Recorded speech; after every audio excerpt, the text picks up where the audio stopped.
Hello, मेरा नाम Leslie है और मैं 17 साल की हूँ। अगर आपको भी ब्लॉगर्स देखना पसंद है तो अपना हाथ उठाएं। क्या आपको भी यही लगता है कि ये दुनिया की सबसे कूल जॉब है? No wonder these days internet is so full of all these vines, blogs and streams. लेकिन कुछ ब्लॉगर्स पॉपुलर होने के लिए बहुत ही घटिया चीजें भी करते हैं। ये सब मुझे कैसे पता? ये जानने के लिए तो आपको चैनल को सब्सक्राइब करना होगा और मेरी स्टोरी सुननी होगी। मैं एक मिडिल क्लास फैमिली में पैदा हुई थी। We only had enough money for the bare necessities. इसलिए हम लग्जरीज अफोर्ड नहीं कर सकते थे। मैं एक मामूली से स्कूल में पढ़ने जाती थी और ये बिल्कुल साफ था कि मेरा कभी भी आईवी लीग में एडमिशन नहीं होने वाला है। The only thing that was waiting for me after graduation was a job as a waitress at a nearby fast food restaurant. मैं ये अच्छी तरह से समझती थी और इसकी वजह से मुझे कभी अपसेट फील नहीं हुआ क्योंकि मेरे बाकी फ्रेंड्स भी तो सेम सिचुएशन में थे और मैं जानती थी कि उन्हें भी लाइफ में कोई लकी टिकट नहीं मिलने वाला था। एक दिन मैंने कुछ लोगों को स्कूल के वर्कआउट एरिया में देखा। वो कुछ रिकॉर्ड कर रहे थे। A good looking guy was the centre of attention. मैंने सोचा वहाँ क्या चल रहा है और इसीलिए मैं थोड़ा पास गई।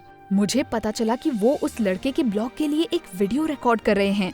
हिज नेम वाज जॉनी और उसका खुद का एक चैनल था जहाँ वो हर तरह के इनक्रेडिबल वीडियोस पोस्ट करता था। He already had a whole team that shared his interest and helped him film them.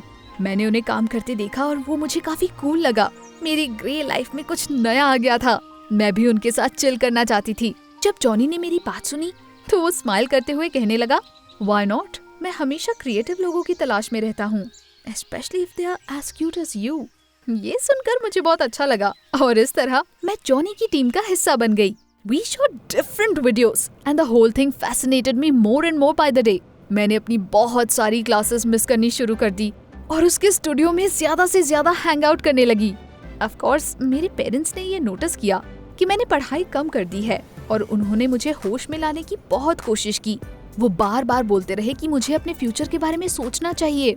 But to be honest, I was thinking about it. Only difference being that there was no place for studies in it. There was only place for modern and cool hobbies. मैं blogger बनने की ठान चुकी थी क्योंकि इससे ही मैं life में कुछ अचीव कर सकती थी। पर अचानक मैंने नोटिस किया कि जॉनी इरिटेटेड और नर्वस रहने लगा है। मुझे पता चला कि उसे पैसों की कुछ प्रॉब्लम थी। आफ्टर ऑल उसके चैनल से उसे कोई पैसे नहीं मिल रहे थे और वीडियोस बनाने के लिए उसे फंड्स की जरूरत थी। जाहिर सी बात है, मैं इसमें उसकी कोई हेल्प नहीं कर सकती थी और ना ही उसकी टीम में से कोई उसकी हेल्प कर सकता था। After all that we had was our enthusiasm. एक दिन हम उसके स्टूडियो में बैठकर उसकी प्रॉब्लम का सोल्यूशन ढूंढने की कोशिश कर रहे थे। हम सबने अपने पास बचे हुए आखिरी पैसों का एक ह्यूज पिज्जा ऑर्डर किया और जॉनी ने इस उम्मीद में ऑनलाइन स्ट्रीम स्टार्ट कर दिया कि उसकी ऑडियंस में से कोई उसे इस सिचुएशन से बाहर निकलने का तरीका बता देगा। And it happened. Johnny already अपनी सारी होप खो चुका था कि तभी अचानक उसे अपने स्ट्रीम चैट में एक मैसेज दिखाई दिया। ऑडियंस में से किसी ने लिखा था, Dude, this pizza is pretty huge. I bet you $100 you can't eat the entire thing by yourself. Johnny ने इसके बारे में थोड़ा सोचा। Of course, इतना बड़ा पिज्जा अकेले खाना बहुत मुश्किल था, लेकिन $100 में वो ऐसे 5 और पिज्जास खरीद सकता था। इसलिए उसने बेट एक्सेप्ट कर ली और अपने मुंह में पिज्जा ठूसना शुरू किया। हम सरप्राइज थे और देखना चाहते थे कि क्या वो सब कुछ अकेले खा सकता है या नहीं। कुछ मिनट बाद बॉक्स खाली हो गया। Johnny moaned and said his stomach was about to burst. जिस व्यूअर ने बेट लगाई थी उसने लिखा कि जॉनी जीत गया है और उसने तुरंत उसे $100 डोनेट कर दिए। हमारी खुशी का तो ठिकाना ही नहीं था, लेकिन जॉनी हम सबसे कहीं ज्यादा खुश था। आफ्टर ऑल ये अनयूजुअल बेट उसके सारे ऑनलाइन व्यूअर्स ने देखी थी। उन्होंने भी उसे क्रेजी चीजें करने के लिए कहना शुरू कर दिया और उसके क्रेजी आइडियाज को स्पॉन्सर करने का प्रॉमिस किया। That's when Johnny realized how he could make money off his blog. उसके बाद से उसने पैसों के लिए हर तरीके के अनोखे स्टंट्स और प्रैंक्स करने स्टार्ट किए। He suggested the audience chip in to see him bathe in a fountain in his clothes, or climb a dumpster, or run naked through a mall. उसकी स्ट्रीम्स पर बहुत सारे व्यूज आने लगे और जॉनी अच्छे खासे पैसे कमाने लगा। वो बहुत कूल था और मुझे उसके साथ हैंग आउट करना बहुत अच्छा लगता था। मैं उसके क्रेजी आइडियाज से बहुत ज्यादा इम्प्रेस थी। एक पॉइंट पर मैंने स्कूल जाना बिल्कुल ही बंद कर दिया। वैसे भी मुझे वो बेकार की चीजें जानकर क्या करना था। आफ्टर ऑल मैं जॉनी की तरह बनना चाहती थी। और उसने तो हाई स्कूल भी पूरा नहीं किया था, लेकिन फिर भी वो इतना कूल ब्लॉगर बन गया था और अच्छे खासे पैसे भी कमा रहा था। I was going to do the same thing. इसलिए मॉर्निंग में मैं अपने पेरेंट्स से कहती कि मैं स्कूल जा रही हूँ और तुरंत जॉनी के स्टूडियो में चली जाती थी। ऑफ कोर्स एक दिन उन्हें पता चल ही गया कि मैं उनसे झूठ बोल रही थी। उन्होंने मुझे डांटना शुरू किया और कहा कि मैं अपना फ्यूचर बर्बाद कर रही हूँ। मैंने उनसे कहा कि मुझे अच्छी तरह से पता है कि मैं अपनी लाइफ के साथ क्या करना चाहती हूँ और उसके लिए मुझे स्कूल की बिल्कुल भी जरूरत नहीं है। उस रात हमारी बहुत लड़ाई हुई और मैं नाराज होकर अपने रूम में चली गई। जैसे जैसे टाइम बीतता गया, जॉनी के वीडियोस और ज्यादा क्रेजी और बोल्ड हो गए। He started to prank random passerby. एक बार एक स्ट्रीम के टाइम उसने अनाउंस कर दिया कि अगर उसकी ऑडियंस एक सर्टेन अमाउंट डोनेट करती है तो उसे जो पहला आदमी दिखाई देगा वो उस पर पेंट डाल देगा। His audience wanted to see him do it so much that they quickly started to donate. उस दिन पहली बार मुझे ऐसा फील हुआ कि शायद ये कुछ ज्यादा हो रहा है। जब मैंने जॉनी को अपने कंसर्न्स के बारे में बताया तो उसने हंसते हुए कहा कि अभी तो उसने बस शुरुआत की है और वैसे भी वीडियो जितना ज्यादा क्रिंज वर्दी होगा, व्यूअर्स उसके लिए उतने ज्यादा पैसे देंगे। That's why he ambushed a random passerby and poured a bucket of paint on him. वो सब कुछ जॉनी के स्ट्रीम पर लाइव ब्रॉडकास्ट हो रहा था। प्रैंक के बाद जॉनी और उसकी टीम हंसते हुए वहाँ से भाग गए। मैं उस कंफ्यूज्ड आदमी को देखती रह गई जिसका सूट बिल्कुल बर्बाद हो चुका था और अचानक मुझे उसके लिए बहुत बुरा फील हुआ। मैं नहीं चाहती थी कि फ्यूचर में कभी कोई मेरे साथ वैसा कुछ करे। मैंने उस आदमी की मदद करने का फैसला किया। मैंने उसे नैपकिन्स दिए और मेंस रूम खोजने में उसकी हेल्प की जहाँ वो खुद को साफ कर सकता था। उसने मुझे थैंक यू कहा और वहाँ से चला गया। कुछ टाइम बाद जॉनी ने अपने वीडियोस में आना बिल्कुल बंद ही कर दिया। उसके बजाय वो अपनी जगह अपनी टीम के लोगों से हर तरीके के स्टूपिड चीजें करवाता था और खुद बस सब कुछ रिकॉर्ड करता था और अपनी ऑडियंस के साथ चैट करता था। On one of such days I came to his studio. मुझे देखते ही उसने तुरंत खुशी से कहा, oh, that's who will pull our next prank.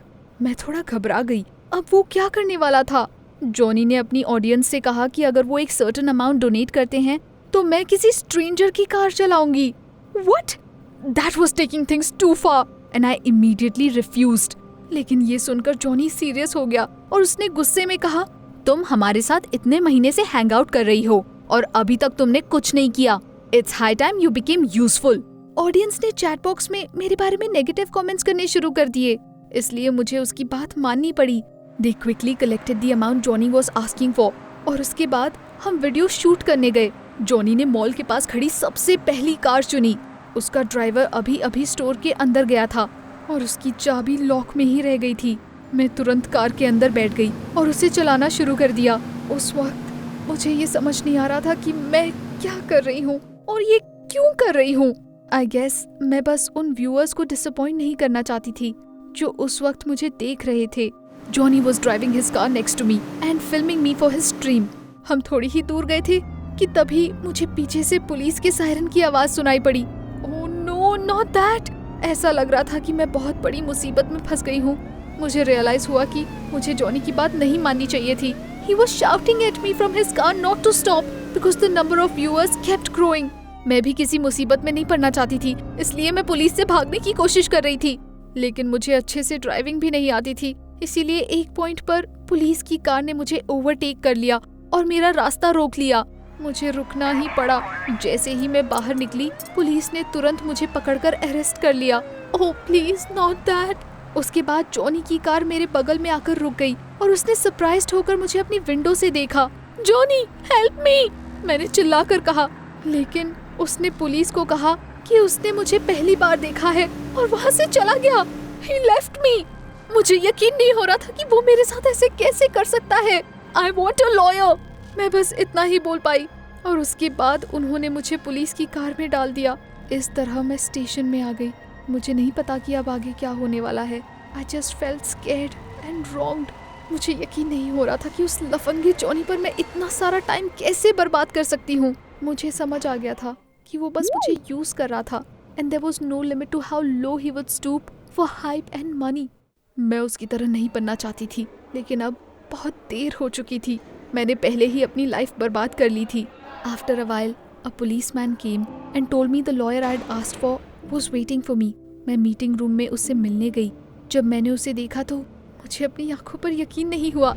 वो लॉयर वही आदमी निकला जिस पर जॉनी ने पेंट फेंका था। What a coincidence! और उसने भी मुझे पहचान लिया। अचानक मुझे रियलाइज हुआ कि अब मेरे लिए सब कुछ और ज्यादा बुरा होने वाला था। After all, the lawyer would now want to take revenge and make sure I got the most severe penalty.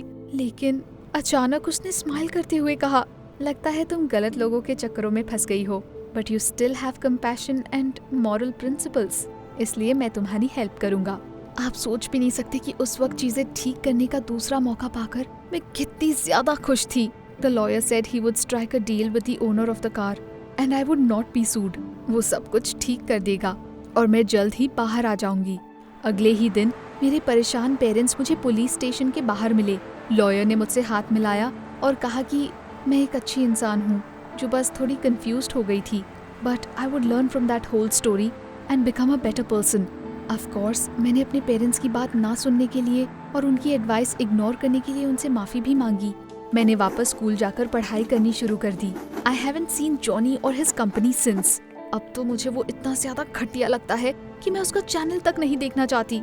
May be school के बाद मुझे एक ऑर्डिनरी वेट्रेस बनना पड़ेगा, but that's much better than being like that corrupt blogger. Thank God मेरी story अच्छे note पर खत्म हुई। लेकिन आपको पता है मुझे किस बात से सबसे ज्यादा हैरानी होती है?